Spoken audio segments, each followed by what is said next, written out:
Hey guys, we have Matt Wolff, we have Cmith, and we have Phil Mickelson. Griff Pippin for Country Club Adjacent. Question for Phil. You seem to be having so much fun out there.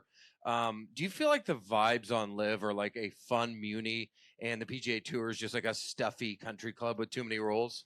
I noticed the Pro-Ams are a lot different. We have some Yahoos out there.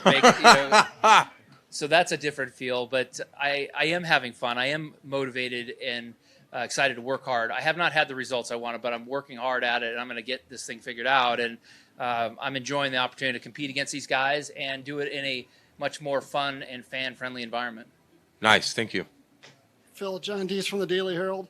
Why is it a more fun and fan-filled, or whatever, I'm sorry what you said, but environment? Why is it more that way than on the PGA Tour? I mean, the energy is different. We all have a say. Everybody's being listened to. We had a great players meeting, and they're listening to what everybody's saying and trying to make the best product. And if there's something we can improve on, we make a change. And I love the feel of wearing shorts. I think that just kind of I know, but it's consistent with what Live Golf is all about. It's updating the professional golf, and I think we're all enjoying the fan-friendly and player-friendly environment. So I'm going to hit you with a tough one now. I talked to Kevin Streelman a couple days ago. He doesn't like what's going on. A lot of PGA Tour members don't like what's going on because they think that it's lessening the global competition across golf, right? Not all the best players are here, not all the best players are there. And he's also upset about the lawsuit, obviously, because he feels it's like it's an affront on the PGA Tour members themselves. Can you just address those two things? The PGA Tour for the last 20 or 30 years have had all the best players in the world. That will never be the case again. Live Golf is here to stay, and this type of divisive talk is doing nobody good. The best solution is for us to come together. I think that the world of professional golf has a need for the old historical history of the game product that the PGA Tour provides, and I think that Live provides a really cool, updated feel that is attracting a lot younger crowd, and that's being proven in the people that are watching and the age of the people that are watching. I think both are needed for the game of golf. Both are good for the game of golf, and the inclusion of Live Golf in the ecosystem of the golf world is necessary. And as soon as that happens and we all start working together, it's going to be a really positive thing for everyone. All right. A question for all three of you. Had any of you played Rich Harvest Farms prior to this week? And is preparation any different if you're going into a golf course you haven't seen before? Phil, if you want to. I've been dominating up here, so you guys go ahead. I mean, this is my first time here. I love it. I think the course is great. I think it played great today, firming up a little bit. I suppose it is a little bit different. I think the par threes are pretty key out here. There's a couple of funky greens that you have to get used to. So a lot of kind of funky chip shots, I guess, around the green. And just long lag putts uphill. There was a lot of those out there again today. So a little bit different, but I think, all three of us have learned to fast track a golf course, pretty quickly. Yeah, it's my first time here. The national championship was held here. That was like the year before I got into school. So it's my first time, but it's a great place. Like Cam said, though, there's definitely some greens out there that are a little funky and stuff. But I usually just play 9 on Tuesday, 9 on Wednesday, and then we have the Pro-Am 18 on Thursday. So for me, I feel like that's enough work to know the course and make sure to take a little bit of time on the greens. As Cam was behind me in the Pro-Am, he told me about it. But yeah, no, I mean, I don't think I do anything differently. I think I just go about my way that I analyze a course, and it's pretty much it. Okay, Phil, you're back on. I've really enjoyed Rich Harvest Farms as a venue for here because it's, first of all, in great shape, and it has a wonderful mixture of holes that are good birdie opportunities and then some really tough pars.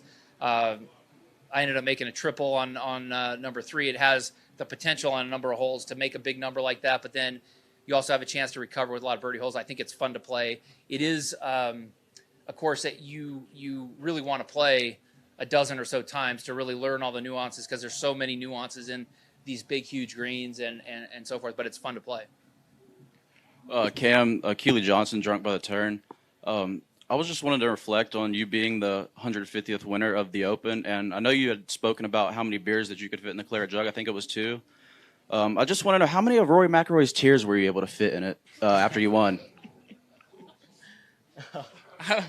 I'm not answering that. Okay. No problem. Hair looks great. Great round today. Thanks. Hey guys, I'm Jeff with Ignite Management. As a golf fan in Chicago my whole life, we feel really hurt that the PGA has skipped us, but we're so excited the LIV is here, and we hope we're coming back to Rich Harvest Farms. One question I have, Matthew and Phil, great rounds today, but this is for Cameron. Cameron, have you ever seen the movie Joe Dirt? Yes. Yeah, okay, great. Thank you. One of my. Hey guys, Doug Greenberg with Front Office Sports. I was told, and my eyes also told me, that this is probably the biggest crowd that has come to a LIV event so far. I guess it's sort of a two-part question. Like, were you guys feeling that kind of energy off the crowd, and sort of, is it starting to like legitimize what you guys are doing here? Yeah, absolutely. I mean, I think it is legitimate. You know, I think that we're all, you know, the best players in the world. You know, not all of us, but you know, every single person that's here is a top golfer, a professional golfer that can beat anyone on any given day. So, I mean, the legitimacy of the tour, I don't think needs to be proven by the number of fans that comes out. I think the players here speak for that. Yeah. But I also think that, I mean, I love the fans coming out. It's great. It's, you know, I definitely feed off the energy. And I think it's a lot of fun. You know, it's like, you know, like kind of Phil was saying, it's kind of a updated version and, you know, brings more fun, but we're also focusing on golf and we're also trying to compete. You know, just because, you know, it's LIV doesn't mean, the competition is still there. It's at the highest level. I mean, DJ shot 9 deep today. I mean, that's a heck of a round. So, I mean.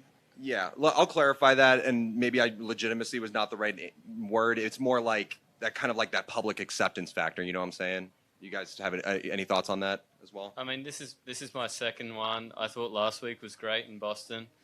I think there was probably a few more holes given the routing this week, where there's a few more people standing around. So I definitely felt that today. I think, you know, that section around 318, 217 was fantastic. I think there's a ton of people out here, and I can't wait for the weekend. I think it's going to be fantastic. To clarify, I meant that we're all not as good as Cam, is what I meant. We're all really good. Not many people are.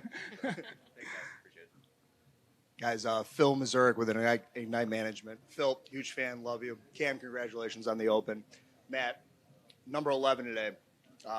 Hit your shot right. You landed on a patch of dirt. First and foremost, what did you think when you walked up to the shot? Second of all, how the hell did you hit that shot? Yeah, when I first walked up, I was just happy that I had a swing. There was a tree right behind me, and I'm known to kind of take it out to the right.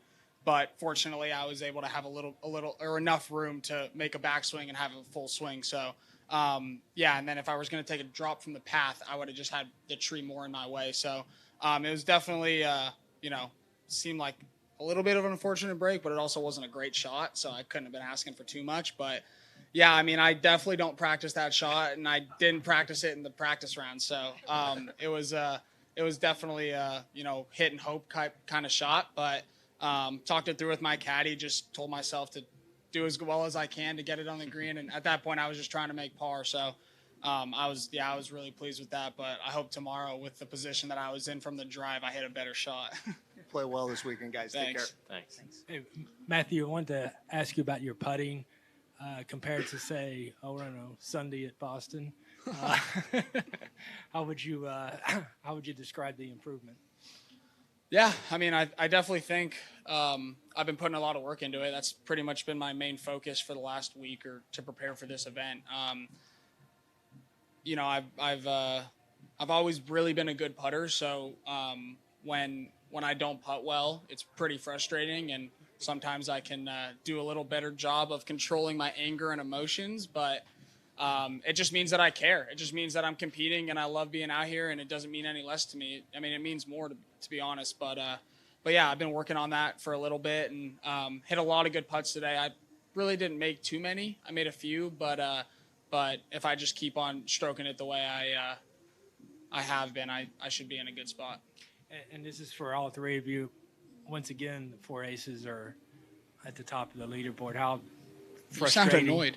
it is. I was going to ask how annoying, how much chatter amongst the other 11 teams are to just knock them off for once. Cam? Yeah, I mean, again, this is my second event, but, you know, Punch GC is right down the bottom, and we really need to make a good run. I think Jonesy had 4 or 5 under today as well, and we're right there. So, yeah, hopefully between a lot of us, we can try and knock them off this weekend. I know it's frustrating for me being my second event. For these guys, probably more so. So, hopefully someone can get them this weekend. Bill, you getting tired? I mean, our team, the High Flyers, have been. We have Matt, who's been playing really, really well, and the myself, Byrne, and Cameron have not given him the support that he needs, and so we have to do our job. And if we do our job, the High Flyers are going to make a run at the Aces. I think we have the talent and the firepower to do it. I have not played to the level I need to, and if I can start playing the way I believe I can, and give Matt the support, I think that. We're going to make a solid run because Tringali and Wiesberg are very solid players that are always in each round. Like, you've never seen them shoot a really big number, and they're always there for support. So I've got to pull my weight, and if I do that, we've got somebody with a lot of firepower in Matt that's been lighting it up. Hey guys, Cliff here, Ignite Management. I know last night was the get-together party warm-up. Who was the MVP of the party last night? Wednesday night. Yeah. I I think the cars. Yeah, there was the car collection was pretty ridiculous. Cool. That leads me to my next question, Cam. Where did you park today? I know there's a little bit about parking spots. Where did you end up parking today? Just out the front here. Awesome. And finally, I know Phil was talking about the shorts rule. Just wanted to talk about calf implants. Have you guys thought about that? And has there been any ruling on if that's acceptable or if that's frowned upon? No, I'm obviously a proponent of it. Thanks, guys. Ignite. Yeah. Cam, one quick one for you. Were you aware that in the fan village today that they had barbers giving out mullet haircuts for $1,000 a piece for fans for charity? Yeah, I saw a few out there myself. It was good to see a few guys getting clipped, and obviously a good cause for charity, and yeah, hopefully we get a lot more over the weekend. Matt, Phil, would you guys be open to going to the barber to go get I would. mullets for charity? Yeah, I would definitely. I think he looks amazingly attractive right now. So Matt? Yeah, he looks good. Yeah, yeah. I mean, I chopped it off. I chopped mine off, but I mean, we've got a barber. Well, hair doesn't grow that fast. So thank you guys so much. Good luck tomorrow. Thanks, guys. Bye-bye. Thank you.